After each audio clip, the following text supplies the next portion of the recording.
Salut tout le monde! Aujourd'hui, je ressentais le besoin, face à toutes les questions que j'ai reçues sur ma chaîne, d'expliquer en long et en large qu'est-ce que c'est une sorcière exactement. Et puis, c'est ce dont je vais vous parler aujourd'hui. J'ai pris plein de notes parce que j'ai vraiment trop de choses à vous dire. Aussi, je voulais vous dire que j'avais mis sur mon site de formation, formationmagie.com, une formation gratuite, justement, sur les types de magie, donc les couleurs de la magie, magie blanche, magie noire, magie grise, verte, rouge, etc., pour que vous puissiez démystifier tout ça. Donc, c'est en ligne sur mon site. Vous pouvez aller chercher cette formation-là tout de suite. C'est gratuit. Et aussi, j'ai séparé ma formation de magie en plusieurs ateliers, fait que vous pourrez aller voir ça en même temps. Et aujourd'hui, je vais vous expliquer c'est quoi exactement une sorcière et je vais aussi répondre à vos questions. Puis, restez jusqu'à la fin parce que je vais aussi vous donner un lien pour plein de lectures gratuites pendant 2 mois. Donc, question de bien survivre au confinement et de faire plein de lectures magiques gratuites.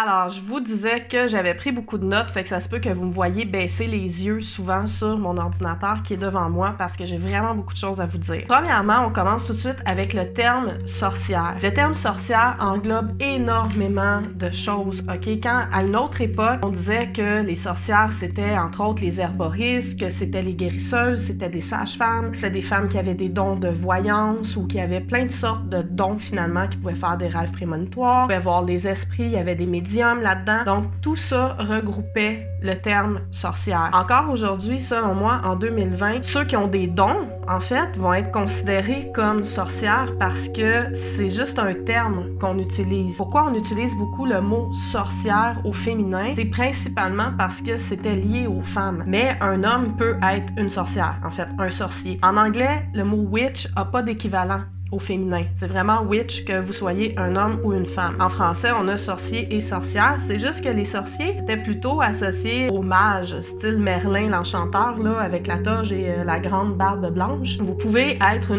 un sorcier, en fait, un homme qui pratique la sorcellerie ou plutôt la magie blanche dans le cas de ma chaîne ici, c'est ce dont on parle. Peu importe votre sexe, votre religion, votre orientation sexuelle, votre âge, ça n'a aucune espèce d'importance pour pratiquer la magie blanche. Être une sorcière, un sorcier, c'est avant tout être ouvert d'esprit, ne pas avoir de préjugés, être ouvert aussi à la nature puis aux énergies qui nous entourent. Ce qu'on répète souvent en magie blanche, c'est fais ce que tu veux, mais ne fais de mal à personne. Donc, vous pouvez pratiquer de la façon dont vous voulez. Vous n'avez pas besoin de pratiquer une religion. Dans la Wicca spécifiquement, il va y avoir le rituel de dédication au dieu et à la déesse. Donc, on va parler plus d'une religion de la magie. Moi, personnellement, je suis sorcière libre. J'ai pas fait de rituel de dédication, puis je travaille pas non plus avec des dieux, des déesses. Peu importe votre confession religieuse, ça n'a aucune espèce d'importance. C'est un domaine complètement à part. On n'est plus au temps de l'Inquisition où c'était la religion catholique, la religion chrétienne qui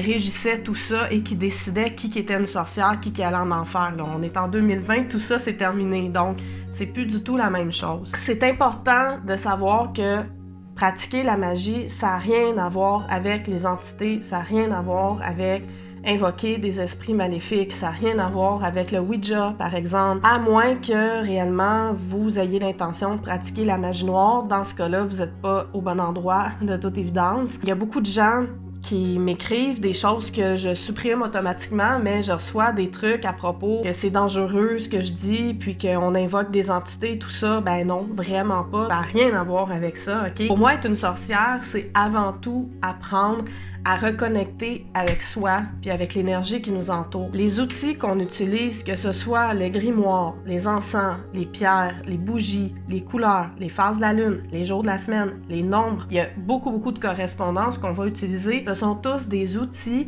pour nous permettre de se recentrer et de se concentrer sur ce qu'on désire. Ça fonctionne comme un peu la loi de l'attraction au final. La loi de l'attraction, en fait, on dit que si on se concentre sur quelque chose et on concentre toutes nos pensées sur quelque chose pour l'obtenir. C'est le même principe en magie blanche, c'est juste qu'on utilise des outils supplémentaires pour se ressourcer, pour méditer, pour se détendre en fait.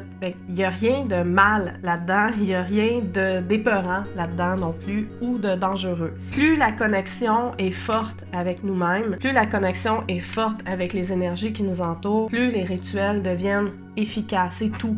C'est pour ça qu'on va utiliser des rituels et puis qu'on va utiliser des paroles qu'on va répéter. On va prendre le temps d'allumer une bougie, on va prendre le temps d'allumer un encens qui convient, qui correspond avec le rituel avec lequel on veut travailler pour pouvoir augmenter l'apport en énergie puis augmenter notre propre concentration. C'est tout simplement ça. Évidemment, c'est important, ça arrive pas du jour au lendemain, c'est pas quelque chose, on se lève un matin puis tout est réglé puis on réussit à manipuler les énergies, on réussit à développer des dons. Ça prend du temps, ça prend de la pratique, ça prend de la lecture, ça prend beaucoup d'informations, donc il faut prendre le temps de passer à travers toutes les étapes. Il faut aussi et surtout apprendre à s'observer soi-même et à observer les autres autour de soi avant de pratiquer des rituels, avant de prendre des décisions trop hâtives. Il faut se reconnaître.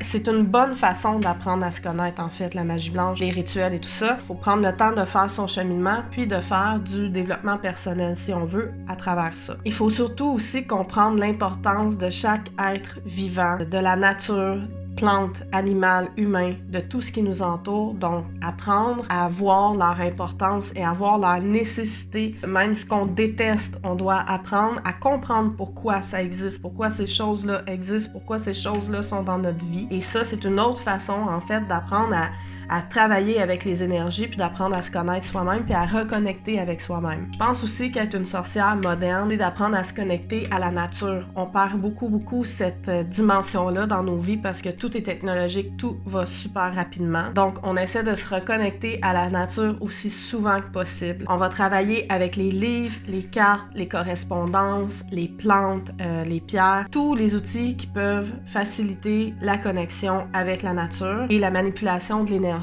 puis tous les outils qui vont permettre d'accroître notre concentration, en fait. Ces outils-là nous permettent de nous recentrer puis de faire appel à notre énergie intérieure, à notre force intérieure. De là vient justement le pouvoir de la sorcière, c'est qu'on travaille avec notre force intérieure, puis on est plus apte, parce que souvent plus émotif ou plus sensible à ce qui nous entoure, on est plus apte à développer ces dons-là et à faire travailler ces énergies-là, parce qu'on vit pas juste dans notre mental, on vit aussi dans notre corps, puis dans notre esprit, dans nos émotions. Et le plus grand apprentissage en magie blanche, je pense que c'est vraiment d'apprendre à faire confiance en la vie et en l'univers, parce que quand on demande quelque chose, il faut attendre que l'univers complote pour mettre ça en action dans notre vie et puis que finalement, ce qu'on a demandé arrive. Mais il faut faire confiance à l'univers parce qu'en magie blanche, on ne peut pas demander quelque chose de spécifique. On ne peut pas demander l'amour d'une personne en particulier. Ça tombe dans la magie grise. On essaie d'influencer le destin de quelqu'un, mais complètement ailleurs. Donc, il faut vraiment prendre le temps de faire confiance à la vie et à l'univers. Évidemment, si votre but, c'est de faire apparaître des choses, de voler sur un balai ou de faire de la magie à la Harry Potter, vous n'êtes pas au bon endroit. La Wicca, la magie blanche, c'est pas comme ça que ça fonctionne. Oui, on peut travailler fort dans les énergies, puis on peut voir des coïncidences parfois troublantes, mais on n'est pas malheureusement dans un film, puis on n'est pas dans l'illusion non plus. J'ai reçu beaucoup de questions, je les ai regroupées, puis je vais répondre en partie à ces questions-là. Donc, j'essaie de répondre personnellement à chacun, mais là, plus ça va, plus il y a des commentaires. Une des questions qui revient souvent, c'est beaucoup de gens qui me disent qu'ils ont des dons, donc ils sont médiums, ils ressentent les autres, ils ressentent les animaux, sont capables de guérir, sont attirés par la lune. Et on me demande, est-ce que ça fait de vous une sorcière? Bien, comme je disais au début, oui et non, en fait. Le mot sorcière, le terme physique sorcière peut regrouper plein de gens qui ont des dons, peut regrouper tout ça, mais si vous vous intéressez pas au côté magique, puis au côté magie blanche, en fait, non, vous n'êtes pas nécessairement sorcière. Mais oui, d'un autre côté, parce que le mot sorcière regroupe tout ça. Souvent, on va dire d'une personne, elle a prédit l'avenir, c'est une sorcière, ou elle fait des rêves prémonitoires, c'est une sorcière, mais c'est ça, c'est que ça regroupe tout ça. Donc oui, possiblement que vous êtes une sorcière, si on veut. J'ai aussi la question, est-ce que les garçons peuvent être des sorciers, des sorcières? Ben oui, en fait, comme je disais au début, peu importe votre sexe, ça n'a aucune espèce d'importance, votre orientation sexuelle ou quoi que ce soit, ça n'a aucun lien. Un homme peut pratiquer aussi bien qu'une femme. mais il n'y a pas de problème. C'est juste que souvent, les femmes sont plus réceptives. Puis ça, c'est scientifique, en fait. C'est que les femmes ont un sixième sens plus développé que les hommes en général. Donc, c'est ce qui fait que les femmes vont pratiquer plus souvent la magie, vont avoir des dons des fois plus développés que la majorité des hommes. Aussi, la plupart des commentaires négatifs que je reçois, que je supprime automatiquement, proviennent d'hommes. Fait que c'est peut-être qu'il y a quelque chose, il y a un manque de compréhension là-dedans, mais pratiquer la magie, être sorcière, c'est être ouvert à tout, puis rester dans le positif. Donc pour moi, ça n'a aucune importance que vous soyez un homme ou une femme. On m'a demandé à plusieurs reprises, est-ce que c'est dangereux? On m'a dit, ça me fait peur, je sais pas si je devrais ou quoi que ce soit. Mais c'est sûr que si vous décidez d'aller travailler dans les énergies négatives, puis d'essayer de contrôler le destin de quelqu'un d'autre, ou d'essayer d'appeler des entités, d'essayer de jouer, par exemple, au Ouija. Je parle souvent du Ouija parce que je considère que c'est dangereux.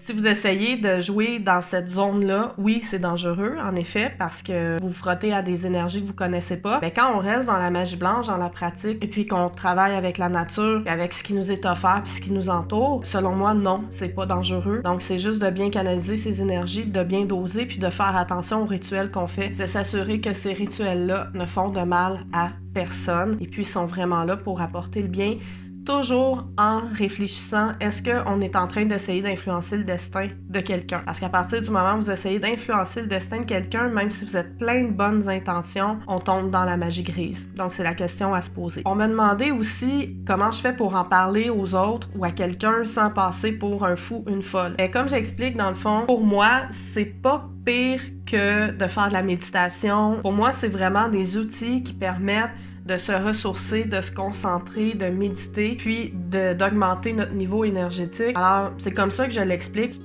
Tu peux y croire ou pas y croire, mais l'énergie qui nous entoure, puis la nature qui nous entoure, elle est là. C'est indéniable. Donc, moi, je fais juste me concentrer là-dessus pour travailler avec ça, puis augmenter mon propre niveau énergétique. Puis j'utilise des outils qui sont comme n'importe quel autre type d'outils, en fait, sauf que j'utilise des outils comme des cartes, comme des pierres, comme des encens puis des bougies pour concentrer ces énergies-là, puis me faire une méditation. En général, quand je dis ça aux gens, ben généralement, ça leur cloue le bec, puis après ça, c'est correct, c'est considéré comme correct. J'ai fait une vidéo qui dit quel type de sorcière vous êtes, en fait, puis on me demande souvent, est-ce que je peux être plus d'une sorcière à la fois? Oui, vous pouvez avoir plus d'une qualité, plus d'un type de sorcière en vous. Le but, dans le fond, c'est de vous concentrer sur votre point le plus fort. Si, par exemple, vous avez l'impression d'être entre la sorcière de cuisine puis la sorcière de lune, puis vous, votre passion dans la vie, c'est de cuisiner, ben vous pouvez combiner les deux, mais vous êtes plus spécifiquement une sorcière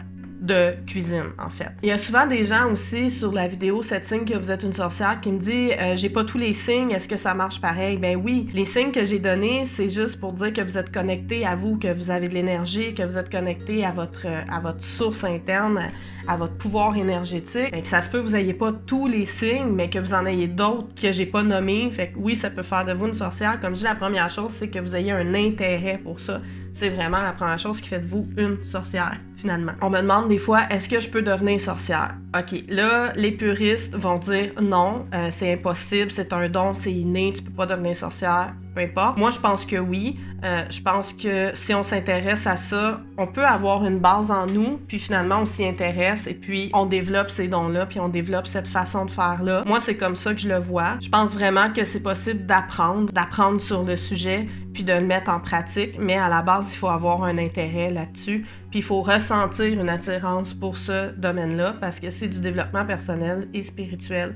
Fait qu'il faut au moins avoir une espèce d'élan vers ça. On me demande aussi par où commencer, ce qui m'amène à répéter, lire sur le sujet. C'est super important. Lisez autant que vous pouvez. C'est par là que tout commence. C'est par la lecture, par l'apprentissage. Et parlant de lecture, je vous mets un lien dans la description ici pour vous permettre de vous abonner à une application qui s'appelle Scribe, qui vous permet de lire pendant 60 jours gratuitement. Après ça, vous pouvez vous abonner, mais vous pouvez annuler votre abonnement avant que l'abonnement débute. Puis ça vaut vraiment la peine parce que j'ai trouvé une tonne de livres que je suggère dans mes autres vidéos. C'est super pratique, puis ça permet de lire gratuitement. Aussi, n'oubliez pas d'aller télécharger ma petite formation gratuite qui démêle les couleurs de la magie, et aussi je parle du pouvoir de l'influence puis de l'intention. Fait qu'au moins ça va vous donner une bonne base. Et puis évidemment, ben suivez-moi, je suis toujours sur Instagram, je suis toujours sur Facebook, je suis ici sur YouTube, bientôt sur TikTok, je vais mettre le lien, je vais commencer à faire mes petites vidéos de petits bijoux magiques, ça s'en vient, là je travaille là-dessus.